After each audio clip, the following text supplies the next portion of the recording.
Cantamos, louvamos, exaltamos o teu nome. Mas agora vamos abrir a Bíblia para ouvir a tua voz.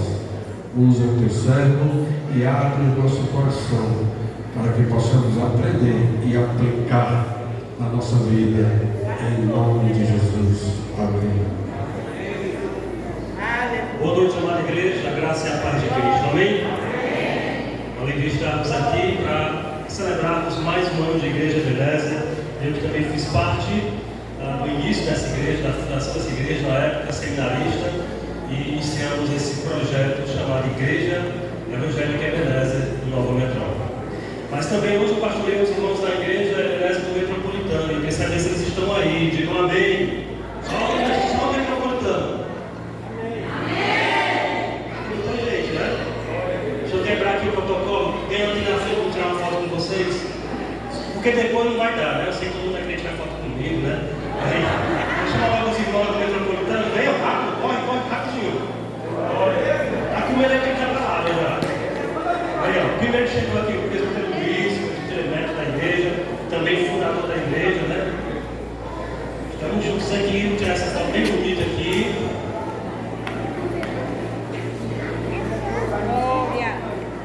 Fica aí.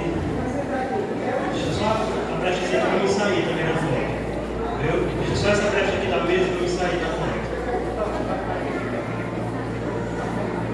Nossa irmã Penha, que é uma matriarca ali da família Almeida do Metropolitano, que também está conosco ali há muitos anos já naquela obra, que já tem 12 anos, viu? 12 anos, amém? A fotógrafa aí prepara. Se prepare aí, ó.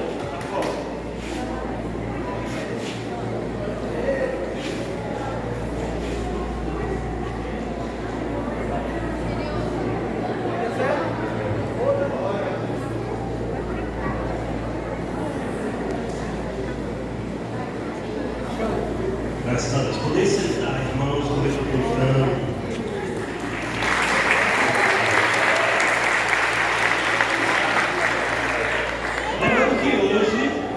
Lembrando que hoje eu faço, então, 12 anos de ministério pastoral. Fui consagrado no aniversário da Igreja Ebenezer. E hoje essa celebração, na verdade foi dia 5 ou foi 4, dia 4, a minha consagração. Mas a gente celebra hoje também juntos, amém? Então é uma grande alegria poder estar aqui também já há 19 anos ao todo e há 12 como ministro do Evangelho. Bom, o tema que foi proposto é escolhidos pela essa linda camisa aqui, né, que eu ganhei, né, e também quero deixar aqui registrado que eu ganhei também esse lindo paletó, né? Ganhei hoje, novinho, viu? Muito alegre assim por isso. Né? Ganhei do meu sogro, né? Presente aí. Depois de 2 anos sem usar paletó, estou agora internado, né? Estou no terno agora. Bom, então, escolhidos pela graça, né? É a temática que vai ser tratada aqui durante esses próximos dias. Eu acredito que Deus vai edificar a sua igreja bastante. Não tinha tema mais ideal, aliás. O repertório também da cantora, da nossa irmã, que ministrou. O repertório também, como a Edilane falou, que tem tudo a ver com a história da Igreja Ebenezer, com esse nosso passado de 19 anos apenas. A Gaí só esqueceu de dizer que a maior parte desse repertório era ela que cantava, a Cassiane da Ebenezer. Esqueceu de dizer isso aí, a Cassiane da Ebenezer. Então, são músicas que nos fazem lembrar de muitos momentos que vivemos como igreja, que é um repertório ideal mesmo para o nosso aniversário aqui de 19 anos, né? Então, eu me lembrei da Festa do Céu. A Festa do Céu era um evento que acontecia em Fortaleza no início dos anos 2000 e que também trouxe a Cassiane para cá. Enfim, foram canções que nos trazem boas lembranças de fato e de verdade. Sem mais delongas, abra sua Bíblia no Evangelho de João, no capítulo 4. Uma vez que me foi dado esse tema, escolhidos pela graça, nós poderíamos abordar várias passagens das Escrituras e poderíamos também citar vários episódios do ministério de Jesus sobre essa questão do ser escolhido pela graça. Mas como temos que escolher apenas uma para não se demorar muito, vamos escolher esse episódio que, do meu ponto de vista, é um dos episódios que mais expressam essa doutrina da escolha de alguém pela graça de Deus. Evangelho de João, capítulo 4, vamos fazer uma leitura alternada. Eu leio versículos e irmãos leem o seguinte, que diz assim: E quando o Senhor entendeu que os fariseus tinham ouvido que Jesus fazia e batizava mais discípulos do que João,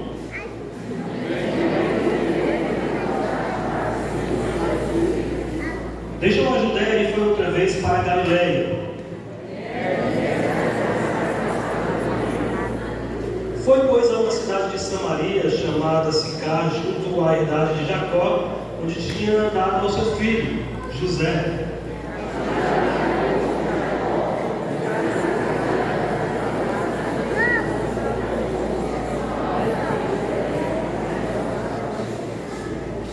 Veio então uma mulher de Samaria tirar água, disse-lhe Jesus: Dai-me de beber.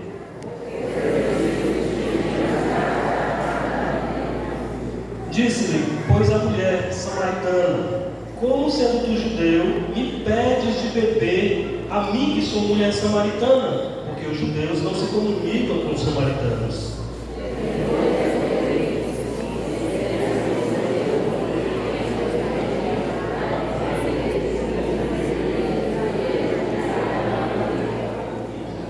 Disse-lhe a mulher: Senhor, tu não tens com que tirar, e o poço é muito fundo.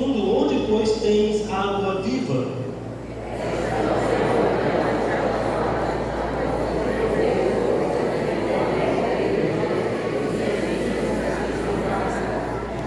Jesus respondeu e disse: Qualquer que beber desta água tornará a ter sede.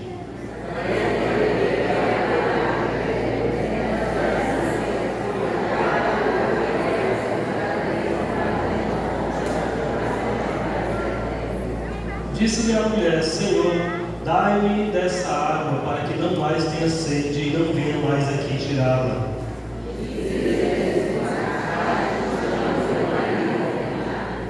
A mulher respondeu e disse: Não tenho marido. Disse-lhe Jesus: Disseste bem, não tenho marido.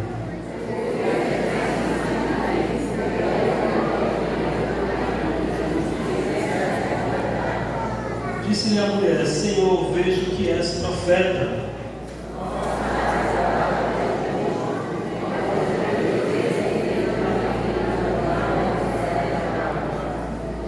Disse-lhe Jesus: Mulher, creio em que a hora vem em que nem neste monte, nem em Jerusalém adorareis o Pai.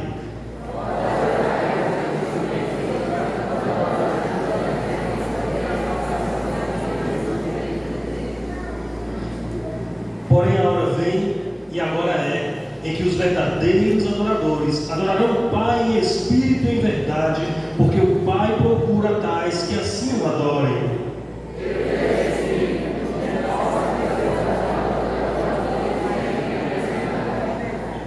A mulher disse: Eu sei que o Messias, que se chama Cristo, vem, e quando ele vier nos ensinará todas as coisas.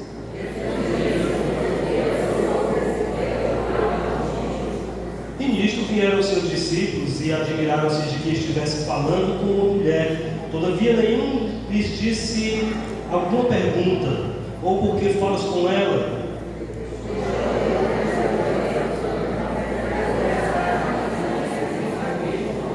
Vinde, vede um homem que me disse tudo quanto tenho feito. Porventura não é este o Cristo?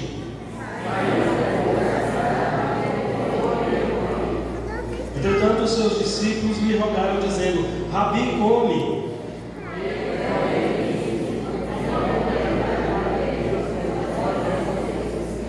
Então os discípulos diziam uns aos outros: Trouxe-lhe porventura alguém algo de comer?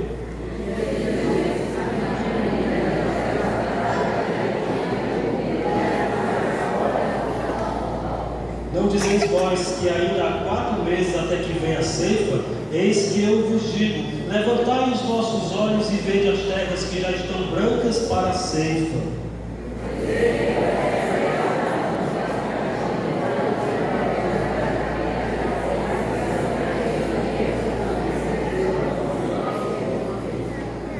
Porque nisto é verdadeiro o ditado, que um é o que semeia e o outro que ceifa. ceifa. Eu vos enviei a semear, a ceifar onde vós não trabalhaste.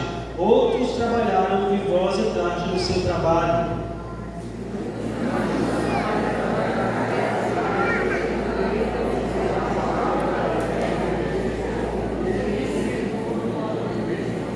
Indo, pois, ter com ele os samaritanos, rogaram-lhe que ficasse com eles. Então ficou ali 2 dias.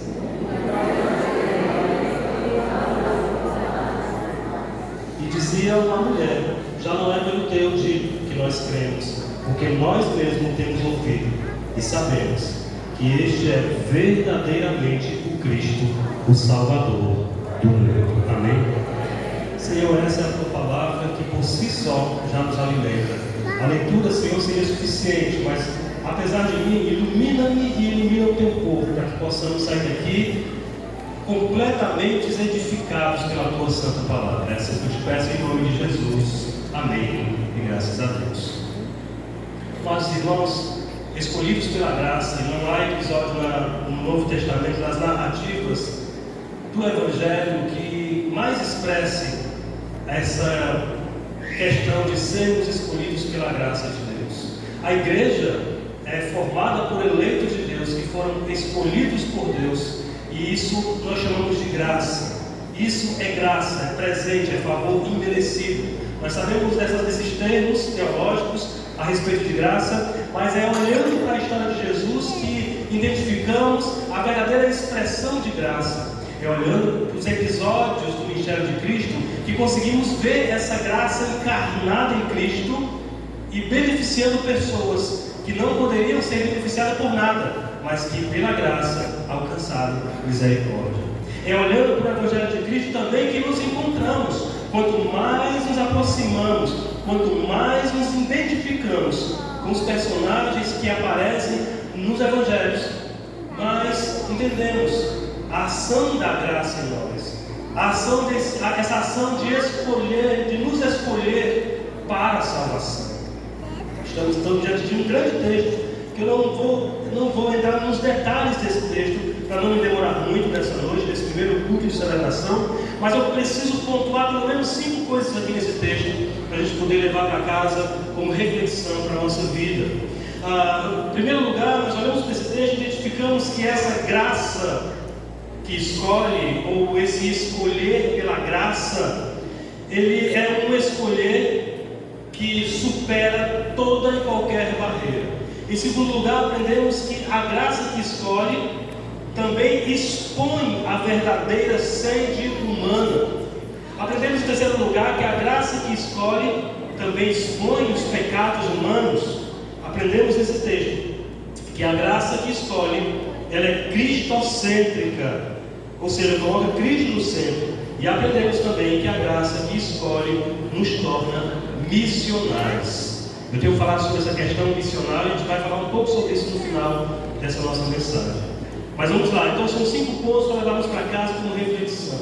Olhando para a narrativa de João capítulo 4, olhando para esse episódio de Jesus Cristo conversa com uma mulher samaritana, nós podemos aprender em primeiro lugar que a graça que escolhe supera toda e qualquer barreira. Estamos diante de uma mulher que pertencia a um povo, e esse povo era inimigo dos judeus. Era um povo que tinha uma inimizade histórica com o povo de Israel, que eu não vou entrar no detalhe, mas era um povo que já havia tido guerras, já haviam sido mortos muitos deles, os samaritanos, também muitos samaritanos mataram os judeus na história. Era um povo inimigo do povo chamado povo de Deus. Mas a graça justamente vem para superar essas barreiras. Havia uma grande barreira entre judeus e samaritanos, e o judeu chamado Jesus vai de encontro a essa mulher ali no poço de Jacó para lhe ministrar graça salvadora. Note como essa graça vem para superar, romper, ultrapassar as barreiras. Primeiro, as barreiras raciais. Era um povo inimigo. Não era questão de preconceito racial, era uma questão de inimizade declarada e decretada entre judeus e samaritanos. E agora, esse povo samaritano, através dessa mulher, tem a oportunidade de ouvir o verdadeiro Evangelho. Porque a graça que nos escolhe, ela supera, ela ultrapassa as barreiras raciais, poderíamos também chamar de barreiras étnicas. Uma etnia próxima ao povo de Israel, ao povo judeu, se tornar inimiga daquele povo, e é justamente a esse povo, a essa nação, a essa etnia que Jesus se dirige quando ele se dirige a uma mulher no poço de Jacó, a uma mulher samaritana. Há uma barreira para a salvação dos samaritanos, a graça de Cristo derruba essa barreira por terra, amém? Essa barreira também é identificada por ser a questão de uma barreira ética. Não era ético Jesus se aproximar de uma mulher, não era ético um rabino falar nem com a sua esposa em público. Essa era a ética judaica. Essa era a ética judaica. Alguém pode acusar a Bíblia de machista, patriarcal ou racista. A Bíblia está só expressando o que acontecia na sociedade naquela época. A Bíblia não está corroborando com essa atitude. Mas a primeira barreira era racial, porque a mulher era samaritana. A segunda barreira era por ser uma mulher em si. Não era permitido um homem conversar publicamente com uma mulher. E quanto mais um rabi como Jesus, um mestre, não podia estar ali, mas ele rompe essa barreira ética, cultural da época, que não era uma barreira estabelecida pelo próprio Deus, mas pelos homens, pela tradição humana, judaica principalmente. Ele rompe essa barreira porque a graça que escolhe supera as barreiras, amém? A terceira característica dessa barreira que a gente percebe é a barreira religiosa. Os samaritanos, eles eram herdeiros dos judeus nos primeiros 5 livros da Bíblia.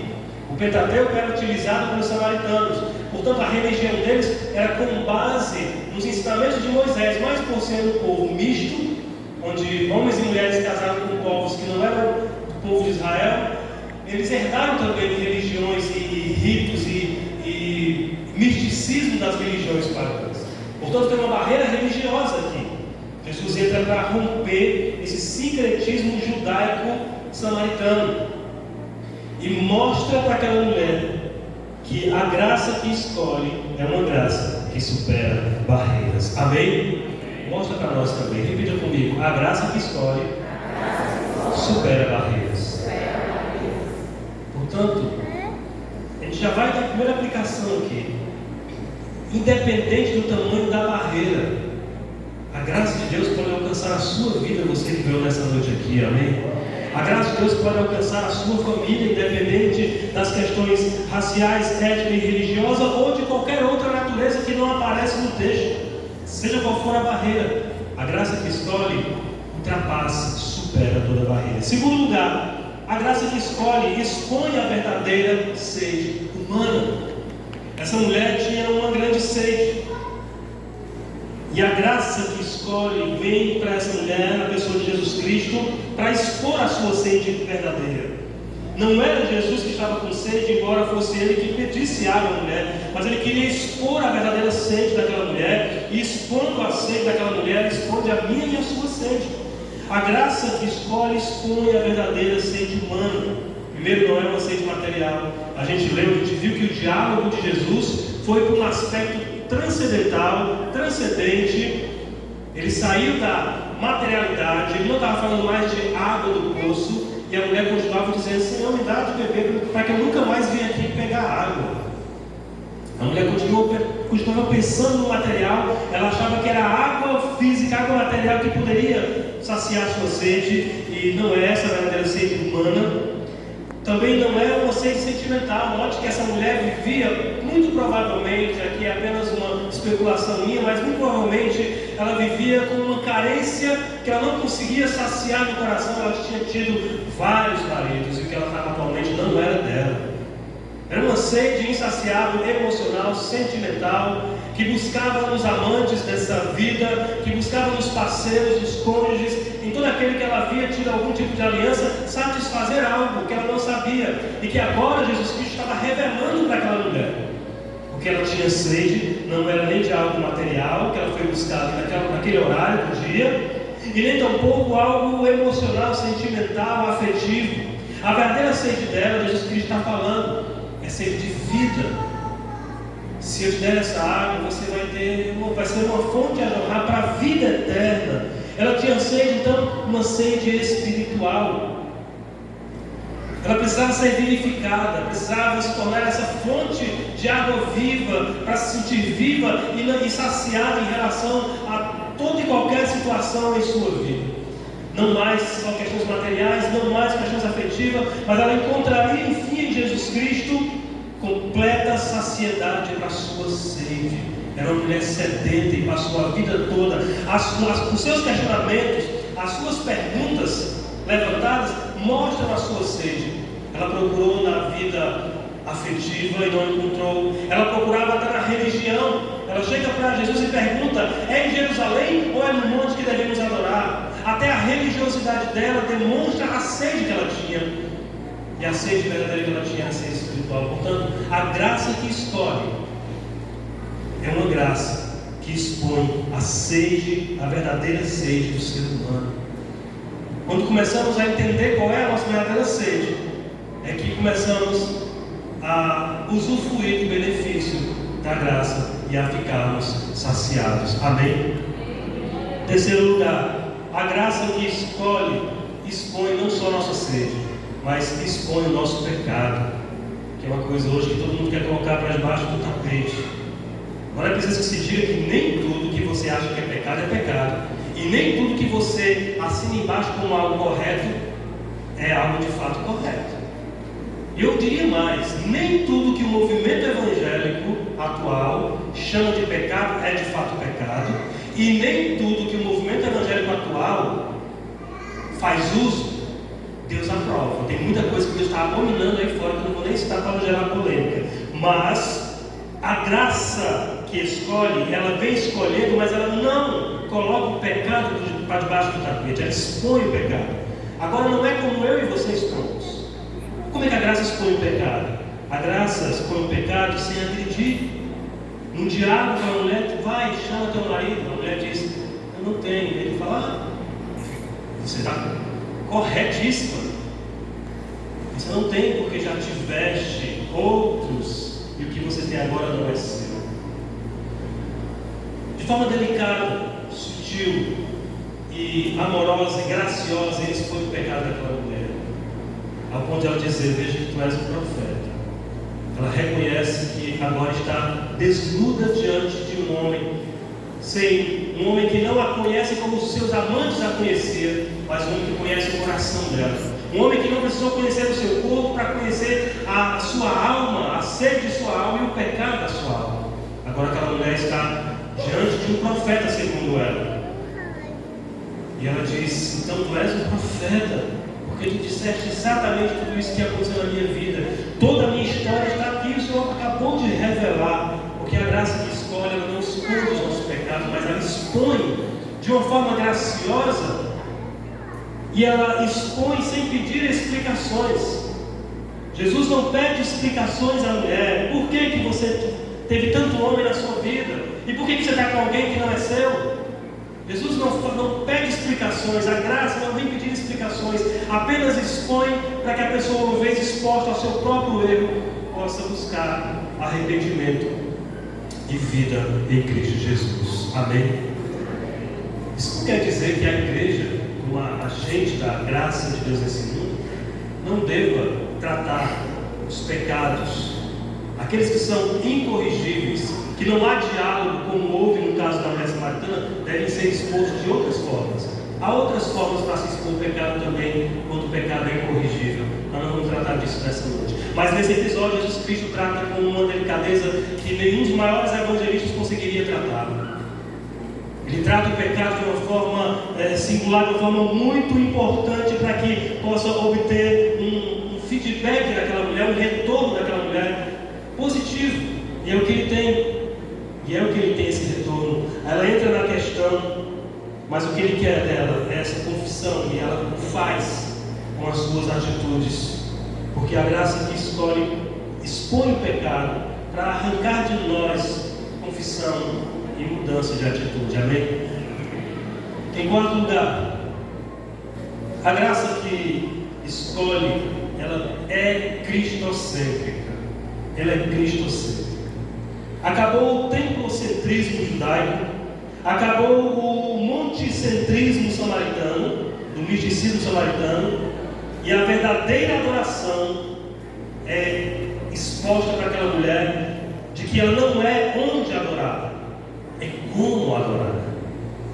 Jesus agora mostra para aquela mulher que a graça que escolhe é cristocêntrica. Jesus tem que estar no centro da adoração. Não é o templocentrismo dos judeus que adoravam o templo, nem tampouco a idolatria, paganismo e misticismo samaritanos que adoravam os montes. Jesus chega e diz: mulher, vem a hora e já chegou que os verdadeiros adoradores adorarão o Pai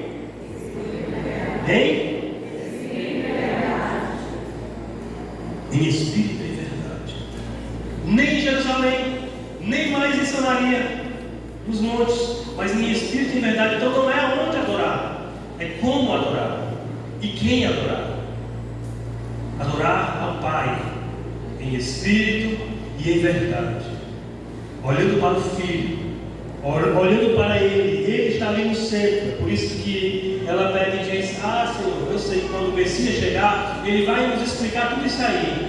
Aí Jesus pega e se revela e diz: eu sou, eu que falo contigo, sou eu o centro da adoração. Portanto, agora não mais em Jerusalém. A gente tem sofrido alguns anos atrás com pessoas que têm adotado o judaísmo, perdido crentes até dessa mesma igreja que tem abraçado o judaísmo. Esquece das palavras de Cristo à samaritana. Chegou a hora que nem mais em Jerusalém, nem tampouco em Samaria, mas adorarão o Pai em espírito e verdade. Eu sei, Senhor, virá o Messias. Sou eu, olha para mim. Ela não estava entendendo até aquele momento. Naquele momento ela passou a entender quem era de fato Jesus. Sou eu, o Cristo. Jesus se revela, porque a graça que escolhe, ela se revela a nós. E se revela de forma cristocêntrica sempre. Jesus é o centro da nossa adoração. Nós adoramos em espírito, com o nosso ânimo, com o nosso coração, com a nossa alegria, com a nossa dor muitas vezes, mas o adoramos, e em verdade, com o conhecimento de quem é Jesus Cristo. Ele corrige aquela mulher e diz: vocês não sabem o que estão adorando, porque a salvação vem dos judeus de fato. Jesus vai se revelando para ela e vai mostrando que mais do que o Espírito era preciso conhecer a verdade, e a verdade só pode vir das Escrituras Sagradas. Jesus expõe isso para aquela mulher e agora ela aprende quem é o Cristo, de onde ele veio, mas que ele agora deve ser adorado em espírito e em verdade. Amados irmãos, a verdadeira adoração não é aonde, é como, é em espírito e verdade, e é a quem, é ao Senhor Jesus Cristo a nossa adoração. Ele é o Filho de Deus, essa mensagem que é a mensagem mais dita no mundo, até no meio secular, quando se faz filmes e tudo mais. Ele é o Filho de Deus e, portanto, ele é o centro da adoração do cristão. E nós temos a oportunidade, porque a graça nos escolheu. Amém? Em quinto e último lugar, a graça que escolhe. Depois que ela nos escolhe, ela nos torna missionários. A Bíblia diz, no versículo 27 em diante, que aquela mulher correu para a sua cidade, entrou na sua cidade, para chamar os homens daquela cidade e dizer: vejam, eu tenho visto um profeta que tem falado tudo a respeito de mim. Não é esse porventura o Cristo? Primeiro ela chamou ele de profeta, agora ela chama de Cristo. E os samaritanos vêm, e quando os samaritanos vêm, Jesus pega e entra numa didática com os seus discípulos e diz assim: olha, vocês vão ceifar agora onde vocês não semearam. Outro semeou. Quem semeou? A mulher samaritana. Ela foi lá semear. Aí Jesus fala assim: olha, tem uma comida para comer que não é essa comida física. A comida que Cristo estava se referindo era a salvação das almas. Ele está dizendo: essa comida é fazer a vontade do meu Pai. E a vontade do meu Pai é essa daqui: vocês vão ceifar, colher onde vocês não trabalharam. Vocês que são os apóstolos, os discípulos, vocês não trabalharam, vocês vão agora colher algo que das mãos de alguém que trabalhou, no caso a mulher samaritana. Aí os samaritanos foram se aproximando e ele disse: levantem os olhos, olhem, que já está pronto, já está branco para a colheita. E aí em seguida o texto nos mostra que a mulher chega com os homens e eles passam a ouvir o Evangelho da graça pela própria boca de Cristo, eles passam a ver o próprio Cristo.